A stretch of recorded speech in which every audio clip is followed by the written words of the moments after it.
Welcome once again. So uyu munsi tugiye kwiga uburyo ukoresha Postgres.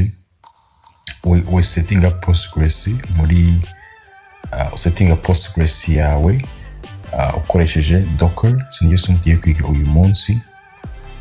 Then after turagenda tunyura muri steps zose z'ingenzi ukeneye kunyuramo kugira ngo usobanukirwe neza iri somo tugiye kwiga uyu munsi. Alright, so tugitangira mbere na mbere hari application z'ingenzi ukeneye kuinstalla mbere yuko dutangira. So ya mbere ni Docker.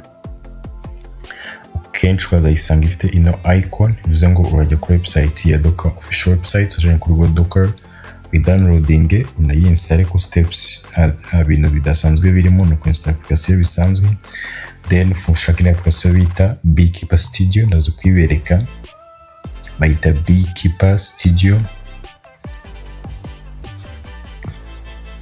Iyi application izagufasha providing interface uzajya ukoresha mu gihe uri interacting na database yawe. Biri nk'ibyo n'ubu bifite uraza kuba uri ready gukurikira ino somo.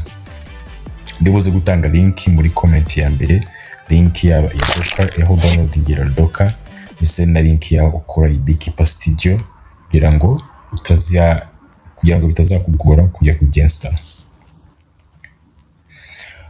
Next step, so we have here a documentation tugiye gukurikiza. So aka document nakunda gatanga muri pinned comment, araba ari link eshatu. So first thing dukora, so hano tugiye kubanza dupuringe image ya Docker muri make. Muri Docker ubanza kumera nk'udownloading, niba ari Postgres downloading, then ukaba watangira kuyikoresha. Aribyo dukora ndo creating what you call a Postgres container.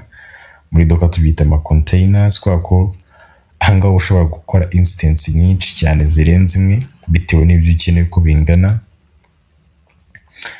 Hanga akazamo configure database yacu, uvuze ngo ni ya process yo kujya muri ya DBMS yawe ariyo Beekeeper Studio turakoresha, ushyiramo izi credentials, then ukatangira interact in database yawe. Right, tudatinze tugiye kuri step ya mbere, turakora Docker pour dushyiramo Postgres version 17. Iyi 17 ivuze version, impamvu nayisizo no kugira ngo igihe cyose uzarebera video ibyo ndi gukora uyu munsi nawe bizakora, kuko ntayisizeho wazagerageza nko mu myaka wenda ukorera nko mu myaka nk'itatu ugasanga ibintu nakoze uyu munsi ntabwo bigikora bitewe nuko version zahindutse. Ariko indi biri nshoborenga ko ibyo ndi gukora akanya nawe igihe cyose uzabikorera uzasanga bigikora. Alright, so our next step ni ugufungura CMD cyangwa se indi terminal yawe bitewe na OS ufite. Iyi bereka guidelines za buri OS, pastingemo that command, urindira iminota mike image iraba yamaze kwipuringa cyangwa kwidownloadinga, ntabwo bitinda. Alright, so ibyo birangiye tugiye gukora instance. Niba ufite macOS cyangwa Linux uzakoresha no command, niba ukoresha PowerShell urazakoresha no command, niba ukoresha Windows uzakoresha no command. Izi command zose zirasa nonyine bitandukanye ni skip, hamwe dukoresha akamenyetso, handi dukoresha akangaka kameze nk'agakama, handi tugakoresha akangaka. So niho hano bitandukanye gusa. Reka dusobanure line by line kugira ngo mve icyo bivuze. Ubundi iyo ukoze Docker create ukayiha izina container, then ukadefininga ko ari na Postgres 17, ubundi byakabaye bihagije. Ariko tuba dukeneye kudefininga ama environment variables kugira ngo database yacu turi creating ize kuza ifite ama credentials. Then I defininga bisobanura environment variable. Variable kitwa Postgres user, tukamwita user, tukamwita Postgres. Uze ngo hano ushaka kuza ugahindura ushyiramo indi user ushaka, ushyiramo n'izina ryawe. Hanga ni Postgres password, hanga tugashyiramo password tuza gukoresha, naho ushaka guhindura ushyiramo password iri strong. Then hanga naho tugashyiramo the port, iyi port 5432 niyo port iri default kuri Postgres. Ariko ushobora guhindura ingi ya kabiri kwa ko iya mbere ni port yo imbere muri container, kwa ko tukoze container za Postgres zigira ikintu twita isolation. So muri make ibintu biri muri container ntabwo bihurira n'ibiri kuri computer yawe. Urugero, niba haje nka virus muri container mo imbere, ntabwo container imeze nka machine, nka virtual machine, niba hajemo nka virus nta buryo na bumwe ntibishoboka ko yava muri container ngo ize igere muri computer yawe. Ntabwo bishoboka, kimwe n'uko na virus muri computer zanga igere muri container bara isolation. Kugira ngo iyo isolation to breaking tubashe ku accessing database, dushyiraho port yo ku exposing cyangwa se tuma nyine tubashe ku accessingira hanze. Zo ngiyi port uyihinduye, iyo washyira yose niyo waza gukoresha uyi accessing. Ariko for now reka tubireke gutya. Ikindi kintu defininga volume, iyi visone volume.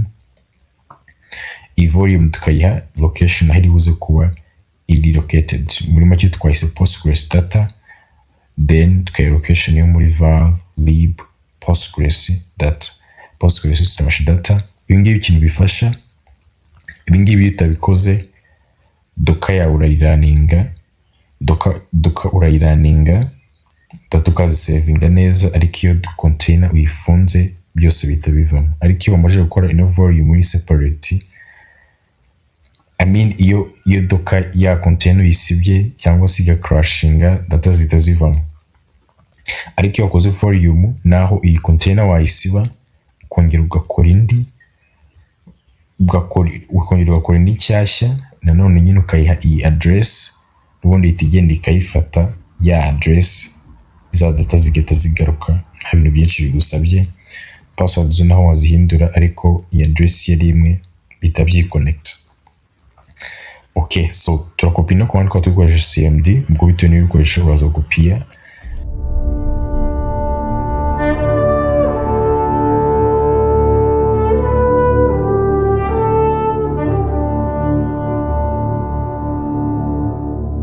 Alright, ahangaha byarangiye. So tugiye gupestinga izi command, biratwara amasegonda make cyane. Alright, it's like a millisecond. Tuzana muri docker. Ubundi hano bishatse ukimara gukora ibi ngibi, ushobora kuza hano git question command docker start Postgres DB, bikubwira ko ariryo zina twayihaye Postgres DB. Get starting nabyo birashoboka, ariko twebwe reka tuze tuyistartingira muri interface ya Postgres. Iyo ukimaze kuyikora uraza ugahita uyibona ahangaha, ntabwo biba bigoye. Then ntabwo ugahita uyiplayinga. Right, iyo yanze kuraninga, bibaye ko yanga kuraninga, icyo ukora ushobora kuza ukayinjiramo, then ukajya muri logs ukareba nyine issue yabayeho, naho copy ugashyiramo ChatGPT, byose birakora kukubwira issue yabayeho, ikagufasha kuyifixinga. Alright, so the step ikurikiyeho ni step y'ingenzi, tugiye connectinga kuri noza yacu, kuri DBMS yacu cyangwa se this interface.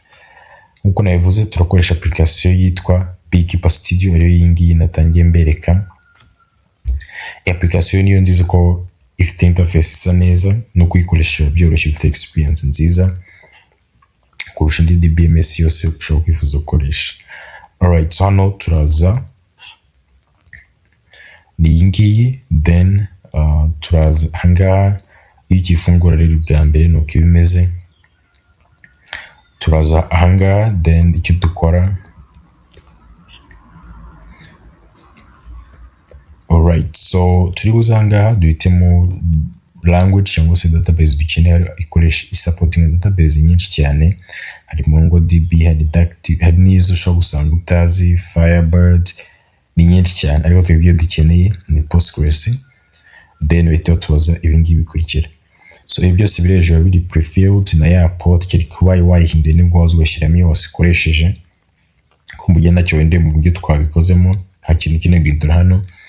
Icyo urashyiramo ni username, ushyiramo password, ushyiramo na default database. Ibyo turabikura ahangaha, cyangwa se bitewe n'iyo wabihinduye urashyiramo ibyo wahinduye. First thing ni username, ariyo Postgres, turayikopiya. Then database name, it's my database, and then password ni Postgres 123. You twinde ko haba errors, turikopiya neza. Okay, ari password. To pasting a username ni ngi, then the default database yitwa my database. Ukimara gushyiramo ibi ngibi ukanda test connection ukara ko izana connection looks good, then hano ugahitamo ibara rizajya rijya identifyinga warangiza ikintu cy'ingenzi ukibuka kuyisavinga. For example, let's call it my db. Kuyisavinga no kugira ngo ize kuza hano anytime uzayikina uzasange ihari. After, so you can click on save, yagezemo, then we click on connect.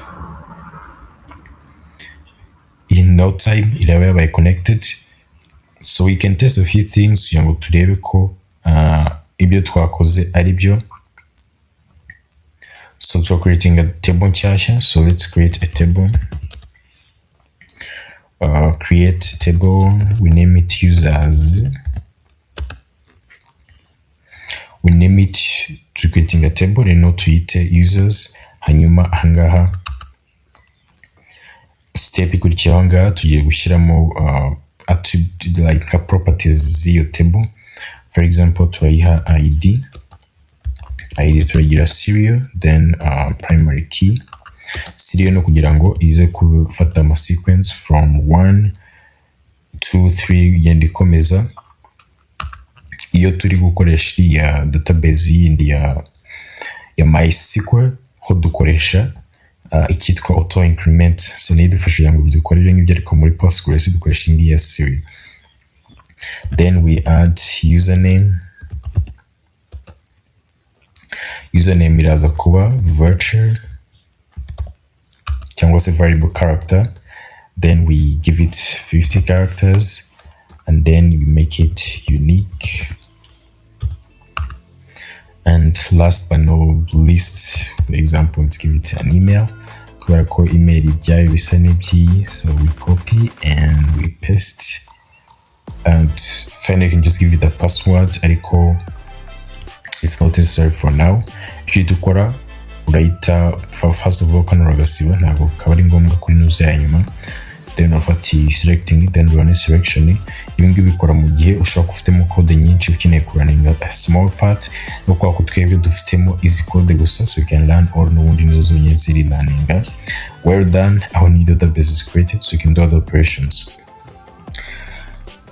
Right, let me say thanks for watching. So tutarasoza reka mubwire ko mfite indi video isobanura Postgres ariyo ngiye gutangira ngiye gushyira muri kandi hano kuri video iri gusoza. Niba ukeneye kwiga Postgres ukayisobanukirwa neza, kwiga creating a database, ugashyiramo ukinsertingamo data, ugakora ma joins, ugakora ma function, la procedures n'izindi operation nyinshi za database ya Postgres, iyo somo rizagufasha ariyo ugira ingeri uri kubona ahangaha. Ni isomo rifite isaha imwe n'iminota nk'ibiri irengaho, uze guhita urikurikizaho naryo ugiye kugira ngo Postgres uyumve neza. So thanks for watching, let me see you in the next one.